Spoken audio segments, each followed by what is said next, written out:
If I call it for mama, I won't ride in a Bugatti. If you wanna come join me. Chill. Yo, G, gotta hype it, man. What's good? Boom. This guy, why you chop, man? Are you celebrating your exit from Nigeria? Guy, I swear, man. Well, I still miss Nigeria food, shit. I lost it. Anyhow. Bro, Like, you know, the chop, I'm on only Nigeria me the chop, bro. Sorry, cheer food, Bro. no. only Nigeria food. The ends when you mind of Nigeria, don't leave one, bro. Visit us at www.jackpot.com. Nah. Yeah, But for real, that's bro, well done. I feel like the shift from Nigeria is cool. And I feel like that's just the expectation everyone has. Like, oh, you're leaving Nigeria, everything's gonna be good, bro. But the reality of it is just crazy. Like, especially for me, I feel like I left when I was pretty young. I left when I was 16. So it was like just living on your own and being on your own just hit at once, bro. Yeah. Never in my life did I think I'll be looking for where I'll get food from. I swear to God, bro. So, Wait, was it? Huh? When you say never in your life the way you think of where you get food from, was it that hard in Canada? Bro, she was hard, man. I swear she was hard. Definitely was hard. Cause bro, The streets. I said this guy. They won't get money from. Wait, literally, man, that's hard, man. Like, so I mean, if you went to Canada and you say it was that hard, Yeah. why didn't you? What made you not reason going back to Nigeria, for instance? Like, you also know. This guy question. Difference between Nigeria and here. Because people like say my guy go Canada, you say now in life, you think say you'll be in a place where you don't know where food will come from. What you talk? No, let's give context. Let's give context to this conversation here. So we're all from Nigeria, yeah. We're all brothers, but we happen to be in different parts of the world, yeah. And we basically want to talk about the Nigerian experience, mental health, and from the perspective rather of young people, because I think we're basically still in that bracket. So yeah, David is in Canada. Shout out Canada. Daniel is in Scotland. That funny accent, Scottish accent. I don't know why you never started to speak Scottish. Put some respect on our name, please. You're right, mate. You're right, mate.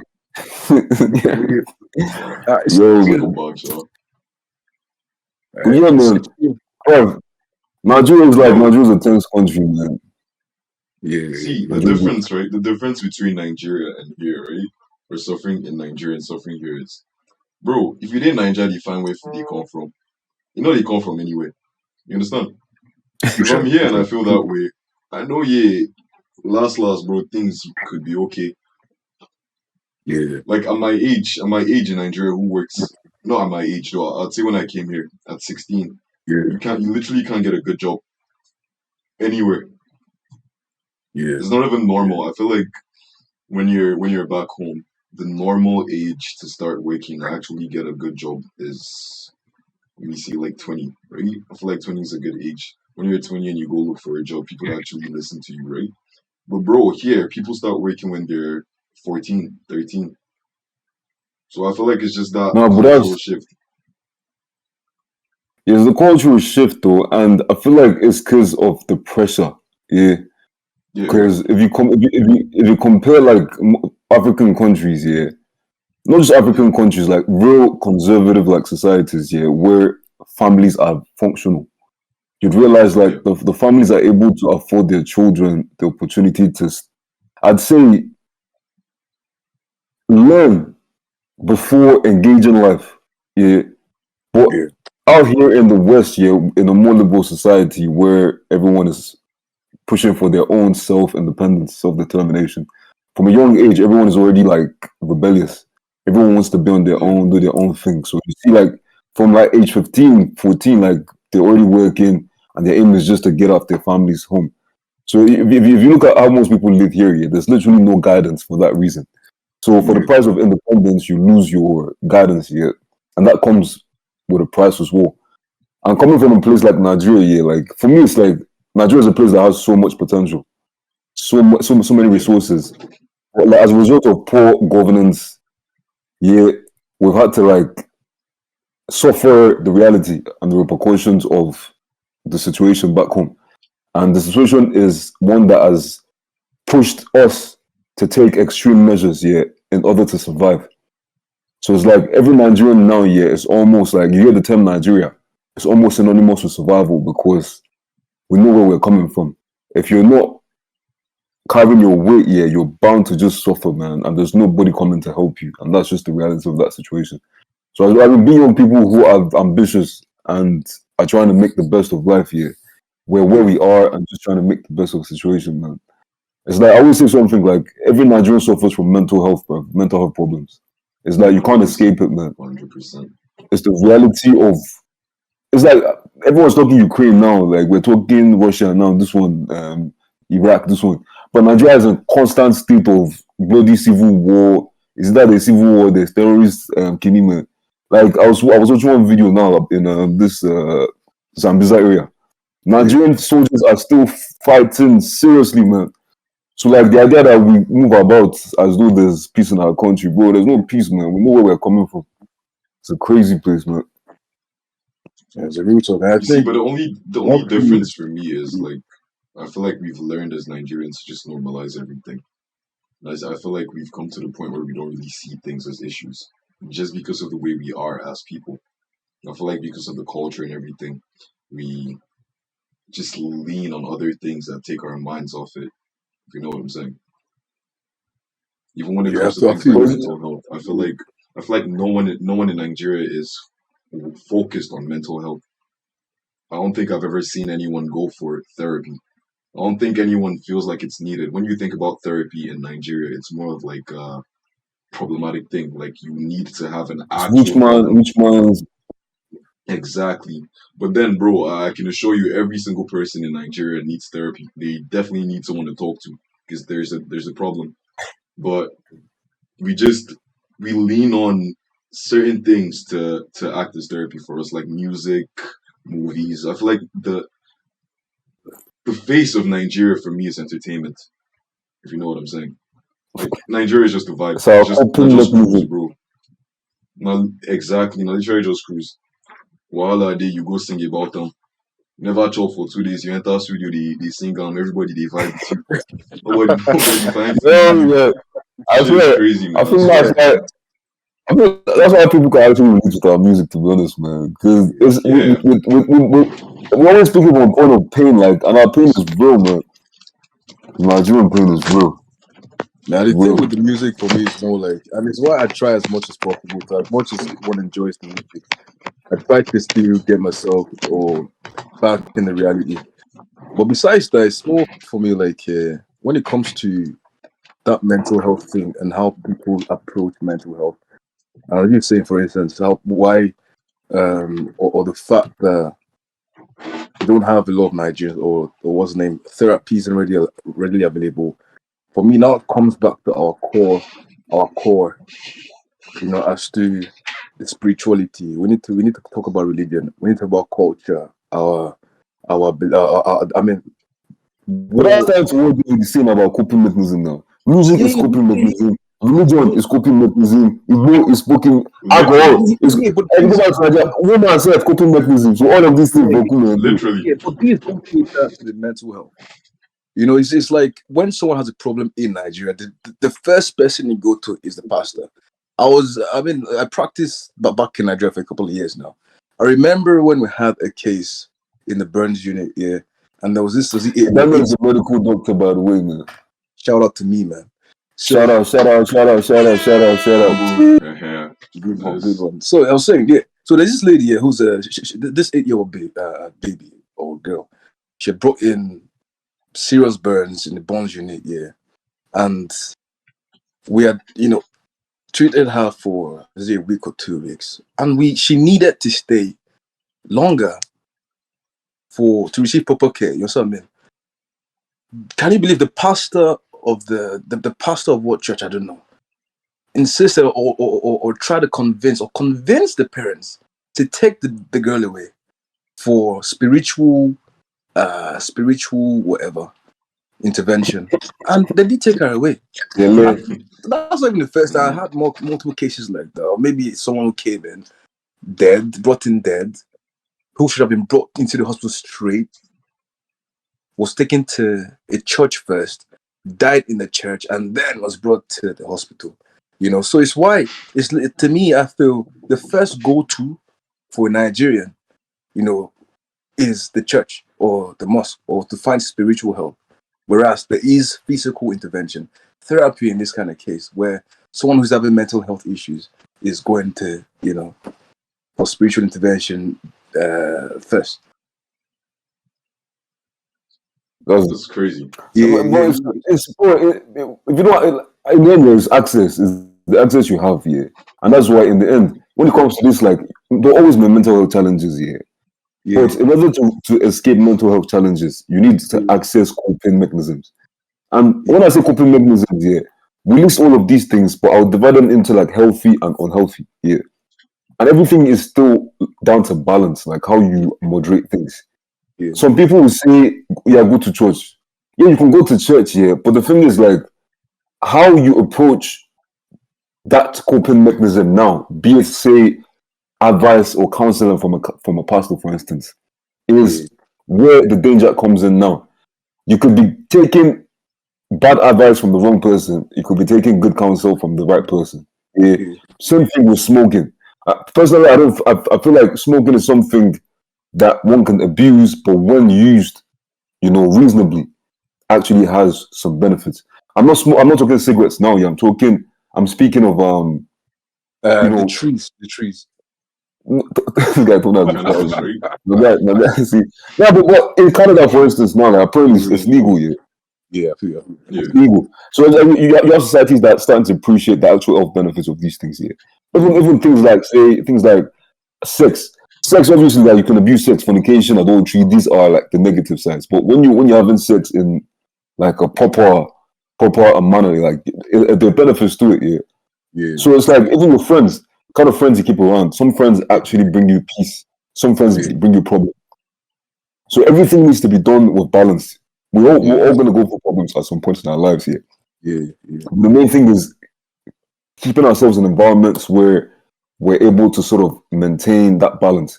I read a science experiment where they said they put rats in an environment where they got addicted to intoxicants. I think one of the things they used on them was cocaine.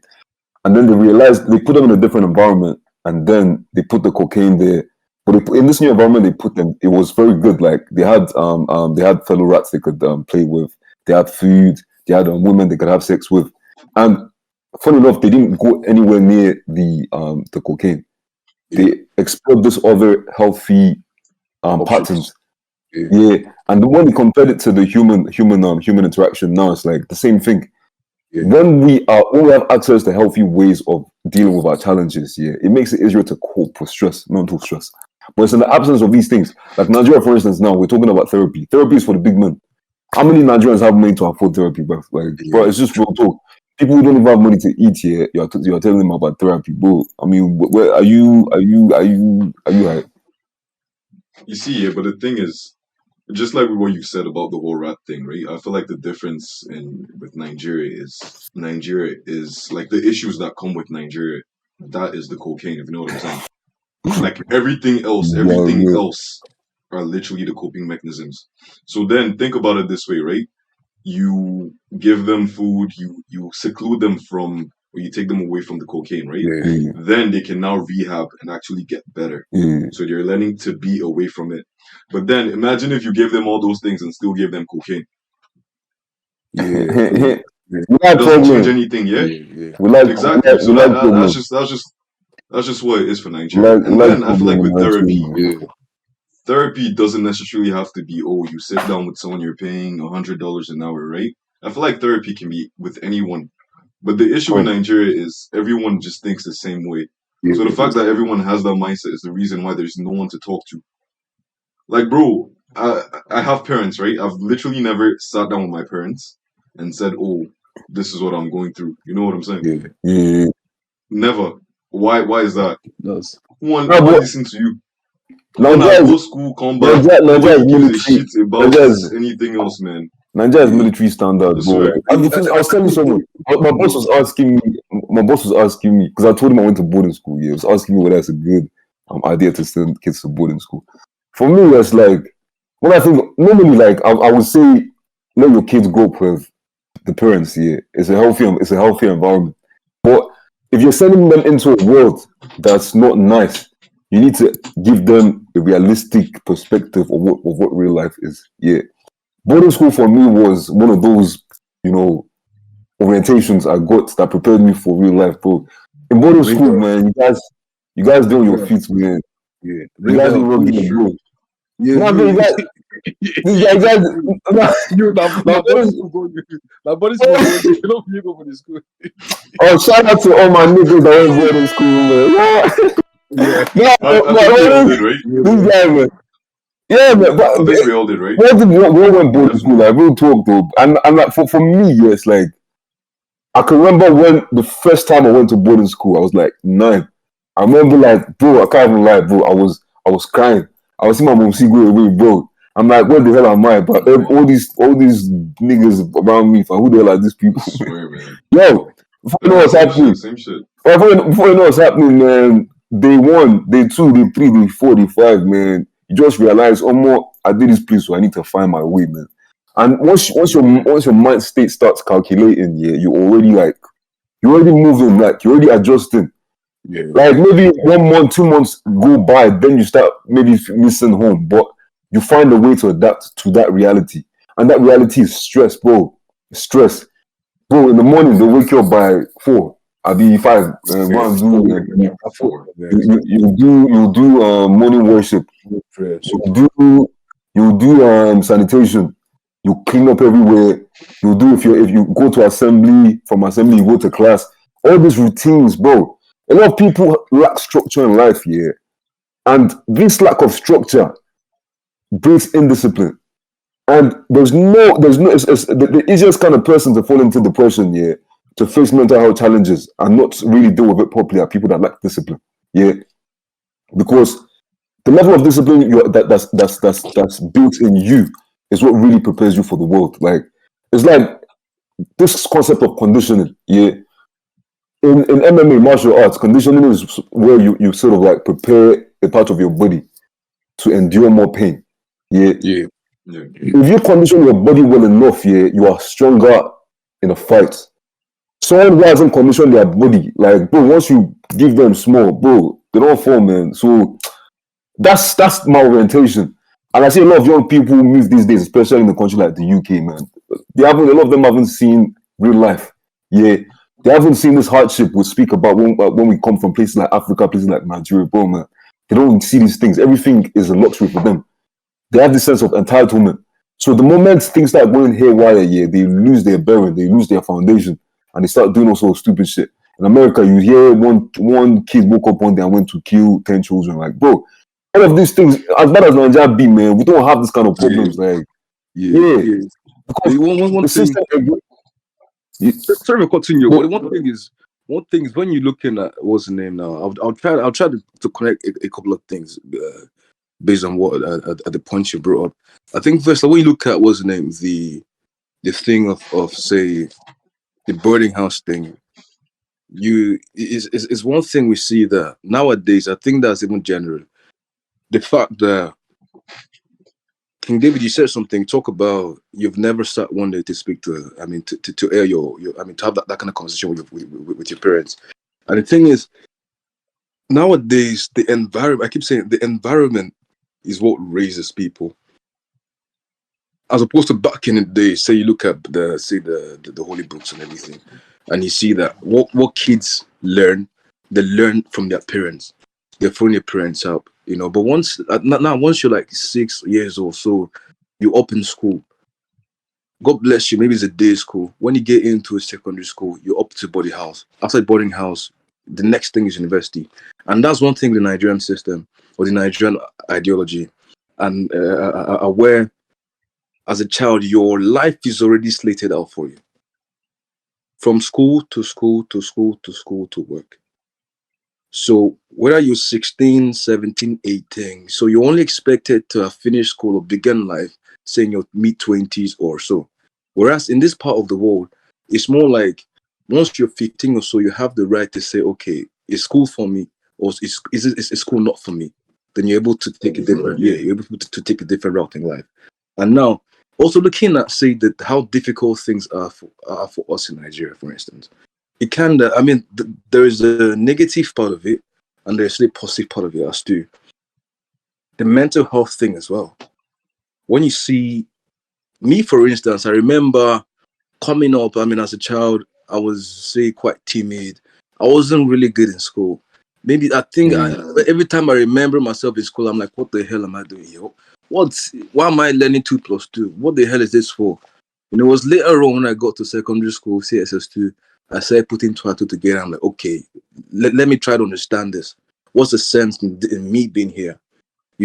But I believe, as I say, if I was raised, say, in this, if I grew up in this part of the world, I can swear down, say, by age 6, 7, whatever, I would have been slapped with a diagnosis of maybe ADHD or something. That's the truth. Yeah, that's the truth. And the thing is, that with that kind of, or living with that kind of this thing, diagnosis or identity rather, that would have limited me as to not being able to push to even try medical school. You understand? And that gives us that experience. I will never discipline. I'll not glorify hardship, but I'll say it's still glorify hardship to us as Nigerians. And the thing is, even amongst our African colleagues, we still have a special reputation as Nigerians. As Nigerians, yeah, fact though. It's a discipline, because even if you look at comparing the average Nigerian to other like African people, that discipline, the way they discipline us is different, bro. They discipline us culturally, religiously as well, academically.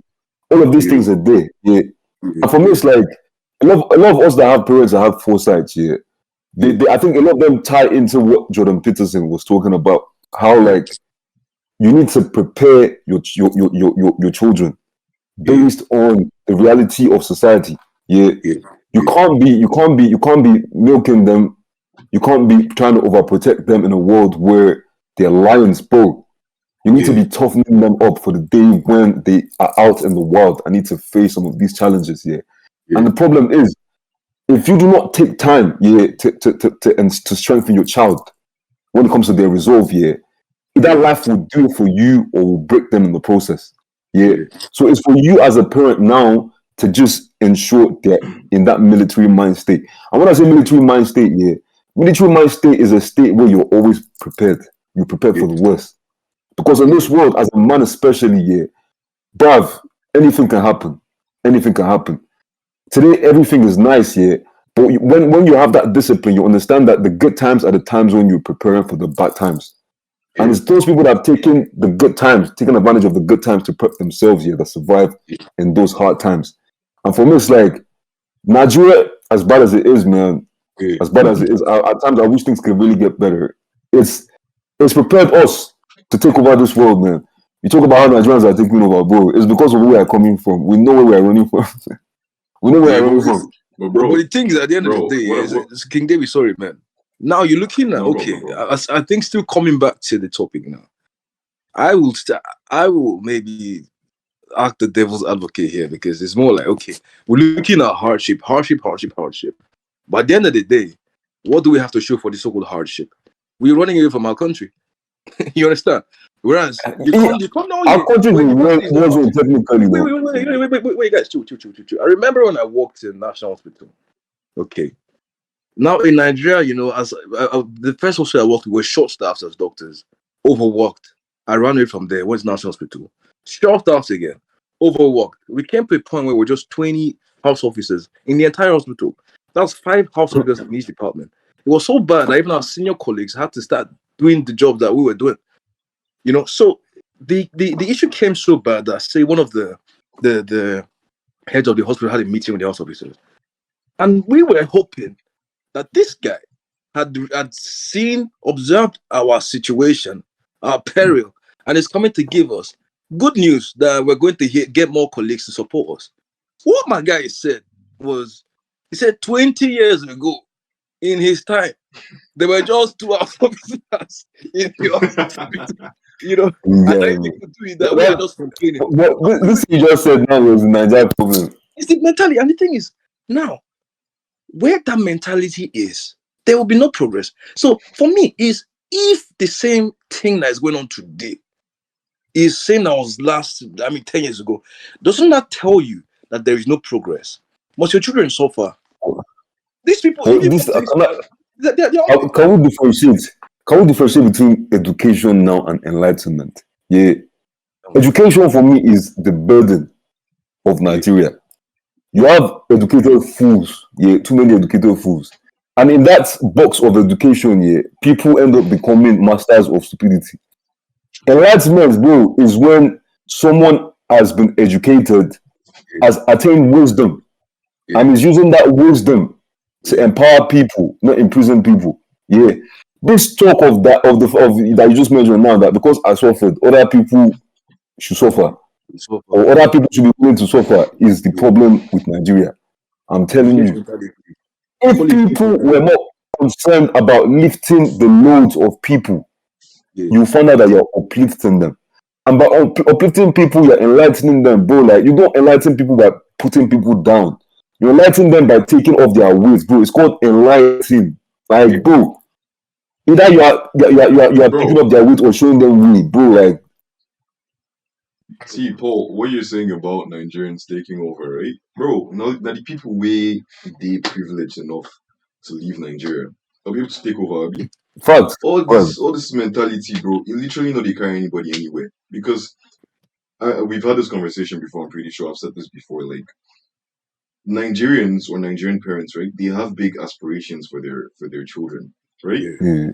They all want their children to be the next this, the next that, bro. But once they have a child, what they do is they pass them through a certain process that can never lead to you taking over the world. You take over physics and chemistry. You be the exactly. Next. So that I'm not carry anybody anywhere if you're being real, bro.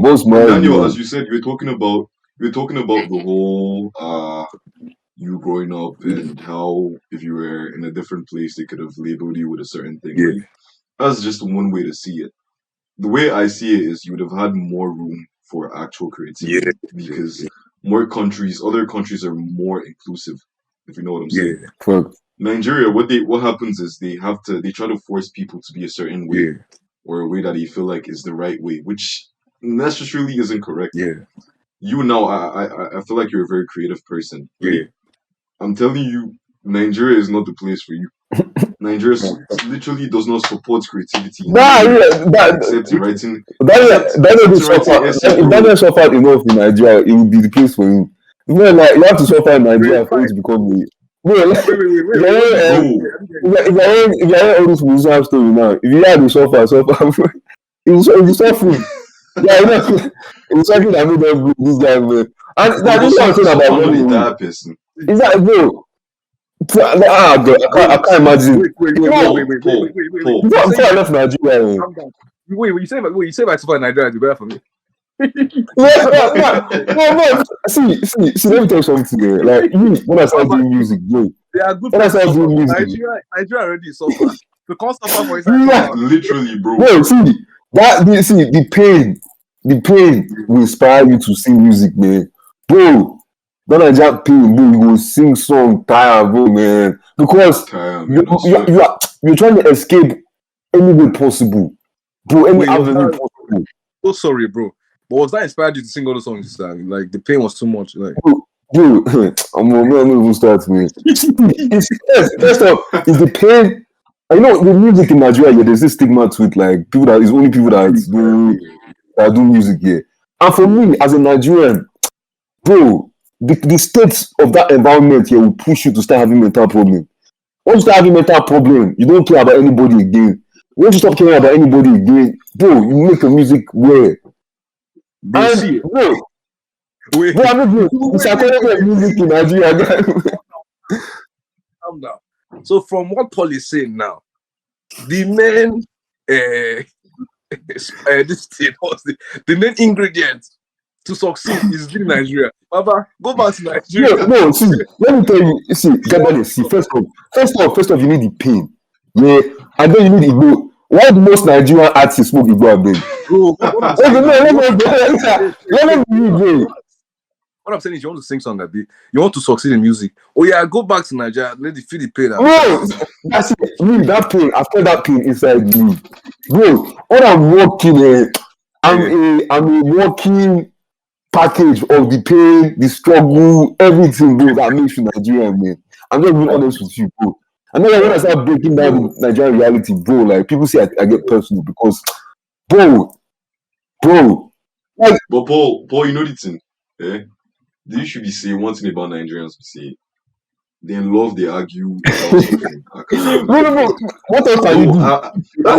I You can't literally change. never You go argue with argue person for my because you life can't change it, on bro. who suffer past. No, The no, best you thing you can do is be I arguing. tell person say I never chop or I not get money for rent till they tell me say I never see life. me can't dey reason, bro. This Which guy, kind of life you man. not see, I beg. Nah, man. Nah, Like, man. bro, that shit is come. Why we not feel just okay? Yeah, you suffer. Cool, you not suffer rich me, but you You suffer. clap for Leave am like yourself. that. You want You somebody clap say for you yourself. suffer Baba, pass, don't do it like that, though. bro. Don't do it like that, though. Where they work now, eh? The place I work now, I had a meeting with like a hangout with two of my colleagues one day, and we're just all talking, and one of them now said, "Oh, she was telling me of how she was like £7,000 in debt. A child had mental health problems or any other thing. So me, I was like, wow, that's a lot of things. The other one can say, that's good. But me, my house is I'm leaving, my house is leaking. Mama, bro, I'm like, bro, Their problem, man. It's no problem. shit is I crazy, swear. man. Like you, they try undermine my own suffering, bro. Which kind of life you know? It's a In very big Nigeria, Shit is crazy, we need man. to start an award. for who We suffer call the it most. Big so, bro, now you suffer past competition. pass. The winner I of swear, now you suffer bro, past man. competition goes I to swear, man. Because, bro, we I give swear, them bro, award. that shit literally did like flex at this point, man. I swear. Nah, serious Bro, flex, bro. On who don't suffer pass. bro, Yeah, I bro. don't leave that award for anybody. One Oh. If you thing, want me not like they guy, but suffer, one thing, I go like see people they talk about suffering. I go I just mean, say make I them mean, like, it's easy. where these ones they come One from. thing when it comes to suffering now, I just thought about this thing now. In Nigeria, we're so diverse with ethnicity, religion, languages, everything. And suffering as well. We're very diverse with suffering. Because if you go to no, it's true. There is different parts of Nigeria are known for certain types of suffering. northern part of Nigeria, bro. Or go to all those places where the Boko Haram is. The people their own is not Japan. They are looking for the next safe place to go. They're looking for. There's some people are looking to escape captivity. Some people kidnapping. Our problem is a lot. You now go to Lagos. Security, they're escaping police. education that should be like a blessing is now technically kind of used as a weapon. Where you now find graduates with degrees working as security, and security for Nigeria not be security for you. 18,000 per month, bro. 18,000 per month, not to feed You want me anything, to? Bro, we living in Kabusa. We living in Pangu. Bro, man, it's some We sad shit. living in Ikorodu. It's sad. So that's This why life, yeah. we don't have mental health problem. Well, people who deal with mental health problem. Yeah, you come here, for instance. There's no perfect distinct society, but when you have every single sector is lagging. What do we have? I mean, security shit. Sorry for my language. Security is rubbish. Economy, they're driving the country down. Education, nothing to write up about. Agriculture, nothing to write up about. What is thriving in the country? It's only entertainment. And what's entertainment, bro? But not, Bro, but see, now why Nigerians they take so much pride in your music, man? I swear. Bro, I'm music level. but music is like It's escapism. not anything, bro. The music, the people where they sing about the suffering, they're not the suffer again. No, So so you know where like, experience they don't understand. Literally, bro. so far now. They relate to who they collect money. Yeah, I don't go sing your own. yeah. But That- she's messed up, Sha. But Even those that singing, It's crazy, the again, guy went and was singing Canadian Lounge is different, telling us about his problem and how they go arrest my guy. Nah, oh, man. man. Nah, we have our own problems. Yeah, last, man. For me, I'm just praying for that country, man. I'm just praying for that country. But me, I know they pray again, oh, bro. I know they pray. I don't time. We don't they pray since we don't die. These guys, Never man. see anything. But then, see, that's what I'm saying now. Go special. That's why people like us, yeah, we are like the lost tribe of Nigeria, man, because as we don't come out now, I don't know what they want to bring me come back that country, man. God knows. Especially after this last election, man. Bro, the way they went about organizing the whole thing, the way they went about like implementing, it just showed me like there's no hope, there's no attempt by these people to even make like the reality of things better, man. And the way it's going now, bro, it's looking like it's going to get worse, bro. Because everybody I'm speaking to back home now is either asking me of the fastest way to Japa or the cheapest way to leave the country, man. It's crazy, man. It's crazy. Sad, Then you talk about the brain drain, the money that's pouring out of the country by people who are just looking for every little way to escape, man. It's a sad reality, man. It's a sad reality. When it comes to Nigeria, everyone is just expected to settle, I guess. Like, just settle whatever it is. Like, if you have mental health issues. So I do it yourself, man. Yeah. You're on your own. This is on your own, man. Like when I came here, right? Yeah. I'd always talk to my friends about how like it was a good thing. Like when it comes to Nigeria, who do you think about mental health issues, bro? Now after you kill yourself, get money, you go settle up. Yeah. That's just still my mindset. Bro. No, but that's a military mindset. In all reality, bro. If you literally don't have time for that, like the world is set up in a way that you could either sit there and be crying about what you're going through, right, or you stand up and get through it. And that's the only way you can actually move forward. Fuck. Because, bro, you sit down. Even if I sit down here and cry about everything going on in my life, right? People might sympathize with me, good and fine. Like, everything would seem good. Oh, everyone understands where I'm coming from. But those people know they give me money at the end of the day. Like, the situation is not changing. It's not changing, bro. So the people where they talk say, money no be everything, bro. Good for you, man. I get the money first, and I go talk down. So I go reach level where I feel the talk say money is the least of my problems, bro. But that's just the fact. In the capitalist society, yeah, like money is basically the everything. It's the height of freedom. Yeah, that's your ticket to freedom. So, guy, let's make this money, and I think that's what most Nigerians have realized. And that's why when people talk about Nigerians being too materialistic, I always beg to differ. We're not materialistic. We just understand that the world is run by money. Like money rules the world now. Money. Like you look at our government. Look at the way we're governed. But we're governed by people who are. There's a term for it now.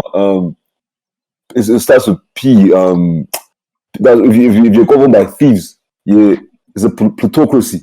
Yeah, when you have thieves that rule you, and when you are governed by thieves, yeah, you're very aware of what it means for your own personal assets to always be at risk of theft. Yeah, you see anybody who come up one day, you get robbed. Yeah, they will rob you of your right to vote. They will rob you of your right to live. They will rob you of your money, bro. But when you come from that kind of country, man, who want to tell you shit about money, bruv, man? There's nobody, man. You see our boys, 419, this one, that one, bro. We know where we're coming from, man. We're all popular and all these people, but we know where we're coming from. No money, hide your face. If you don't get money, hide your face, man. That's a very popular Nigerian saying, yeah. And plus, money no deal. As the country money no deal, bro, man. So it's sad, bro. It's sad. We know where we're coming from, sir. And for us, we have to make the money. But our choice, yeah, is to make it the legit way, man. And for me, that's the best we can do this world. But that money, we must make it. And I believe after we make the money, half of our mental health will come back. And then we'll use that money to now take care of the rest of our mental health problem. I swear to Women, I swear. because all these mental health problems now, if you go and meet therapists now, talk, but the therapist no will give you money. And that's the therapist Yeah. to the talk, no man. So who therapists help a big man? I mean, I think it's true. I mean, our problem actually past therapy. And one thing is, I like when you talked about the plutocracy thing. I mean, I never heard that one before, but yeah. Yeah, so, but the thing is, it still drives the whole thing back to governance. You know, one of the So it's kleptocracy. There's kleptocracy, there's plutocracy. okay, kleptocracy. One of the triggers, I believe, the recent triggers for the so-called brain drain or whatever is, I will still go back to the NSAS protest. You know, it was. I mean, I remember the whole. It was beautiful and everything till the whole shooting of the protesters and everything. And after the whole thing happened, because the class of youths that came out, you know, to protest against This was very educated, we're not thugs. They were youths that were established, educated youths, you know. I mean, people that literally had stuff to contribute to the society. And you had them face that kind of brutality from the state. And after that was when many of my colleagues, many of them, you know, all of them, started saying, man, literally, that, man, that's the last straw. There's no hope anymore. We've witnessed this. We need to leave. You understand? People that had plans for businesses within the country, they just said that there was no hope. Now you now have an election where where the president literally during his campaign came and said, "Oh, it's my turn." I mean, come on, like which kind of literally it's my turn. I mean, to even come out and say that, I mean, Say that. and he that's what I'm saying. They just expect you to settle. Yeah, so it's like there's no hope. Like you try to move forward, and they just tell you that, bro, no way. So you're jamming wall. I don't know which level of madness. I'm not see. When you are jamming wall with your head, bro. That's what mental problem is. Like this guy. But now you jam at one time.